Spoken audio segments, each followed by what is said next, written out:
আপনারা আমার সামনে একটা কালী মায়ের বিগ্রহ দেখতে পাচ্ছেন। দেখুন, যেখানে যেখানে পুজো হয় সেখানে সেখানে যারা কারিগর আছেন তারা কিন্তু পুজোর প্রতিমার কিন্তু ফিনিশিং দিতে পারেন না। সেই জন্য লক্ষ্য করবেন যে প্রতিমার পেছন দিকটা কিন্তু খারাপ করে দিয়ে দেয়। এখানে এসে দেখুন, সবাই মোবাইলটা নিয়ে আসো, পিছনটা দেখো, একদম প্রপার কিন্তু সুন্দর করে শাড়ি দিয়ে কিন্তু ঢাকা আছে।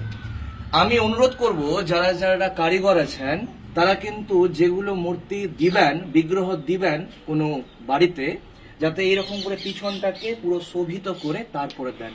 কারণ অন্য ধর্মের মানুষরা এই রকম জিনিসকে ছবির মধ্যে দিয়ে, ভিডিওর মধ্যে দিয়ে আমাদের ধর্মকে খারাপ করে। একদম ওই জন্য আপনারা সবাই, এবং এই ব্যাপারে দাদা কি বলতে চাইবেন? একদম একদম এটা তো সঠিক।